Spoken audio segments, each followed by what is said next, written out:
প্রথমে এই হেলদি খাবারটা করার জন্য আমি ওটস নিলাম। মোটামুটি 200 গ্রাম মতো ওটস আমি নিয়েছি, দেখতে পাচ্ছেন আপনারা। এটাকে আমি ব্লেন্ডিং জারে মিক্সড করে নেব। ব্লেন্ডিং জারে কেন করছি, কারণ ওটসটাকে আমরা পুরো ডাস্ট করব না, একটুখানি দানা দানা ফর্মে রাখবো।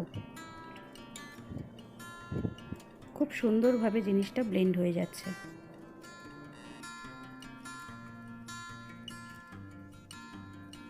দেখতে পাচ্ছেন আপনারা, একটু ডাস্ট ফর্মেই আছে।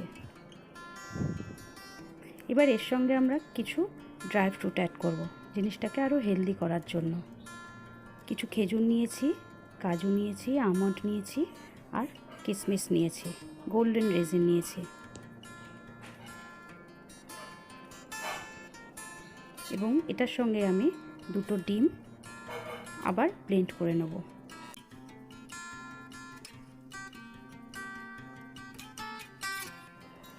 সব কটা আইটেমকে এবার আস্তে আস্তে আমরা ব্লেন্ডিং জারে মিশিয়ে নেব।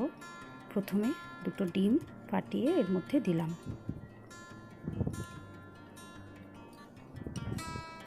তারপর এর সঙ্গে আস্তে আস্তে সব কটা ড্রাই ফ্রুট আমি যেগুলো কেটে নিয়েছিলাম আগের থেকে সেগুলো মিশিয়ে দেবো। আপনারা আমন্ডটাকে আগের দিন পারলে একটু ভিজিয়েও রাখতে পারেন বা কিছুক্ষণ আগে ভিজিয়েও কাটতে পারেন, তাহলে একটু নরম হয়ে যাবে, ব্লেন্ড করতে সুবিধা হবে।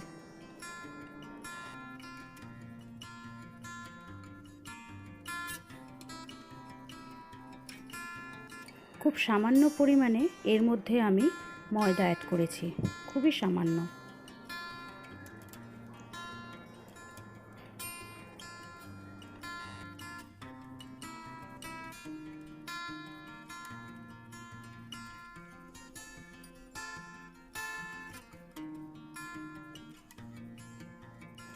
এবার ভালোভাবে ব্লেন্ড করে নিয়ে পুরোটাকে একটা ঠিক গ্রেভি করব। এর সঙ্গে একটু সামান্য আমি দুধ আর একটু নুন দিয়ে দিয়েছি।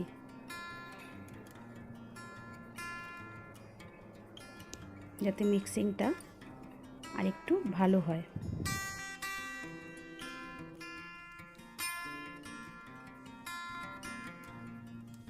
এটা করার জন্য আমি একটা ছোট ফ্রাইং প্যান নিই, তাহলে শেপটাও খুব সুন্দর আসে। তার মধ্যে প্রথমে আমি মাখন দিয়ে দিলাম। মাখনটাকে ভালোভাবে পুরো ফ্রাইং প্যানে মিশিয়ে নিলাম।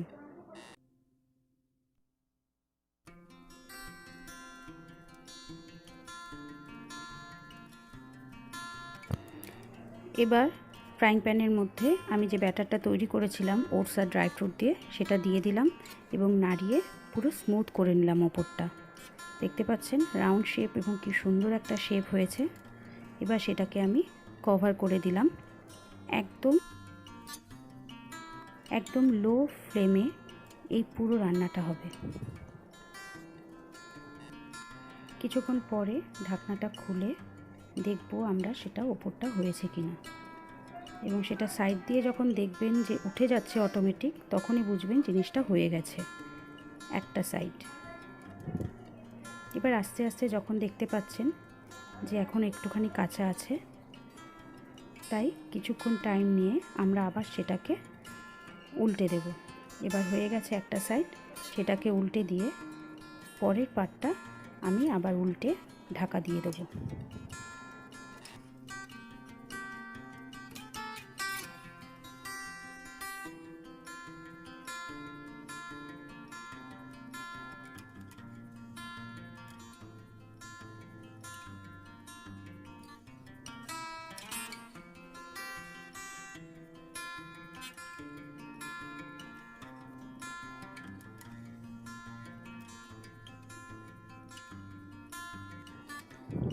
উল্টো দিকটা আমার হয়ে গেছে।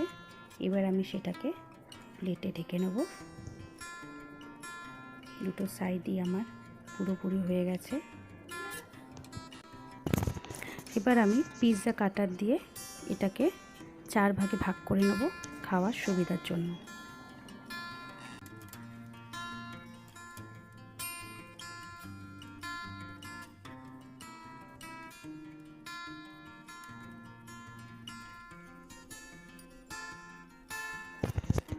শসার সাথে ব্রেকফাস্টটা খুব জমে উঠবে, দারুণ। আর সঙ্গে একটুখানি দেখতে পাচ্ছেন কি সুন্দরভাবে হয়েছে। এর সঙ্গে আপনি টক দই আর সস দিয়েও খেতে পারেন। Healthy and tasty oats pancake. ভালো লাগলে অবশ্যই লাইক, শেয়ার ও কমেন্ট করবেন। আবার নিয়ে আসবো অন্য কিছু হেলদি খাবার নিয়ে বা আপনাদের পছন্দসই খাবার নিয়ে। ধন্যবাদ, ভালো থাকবেন, সুস্থ থাকবেন।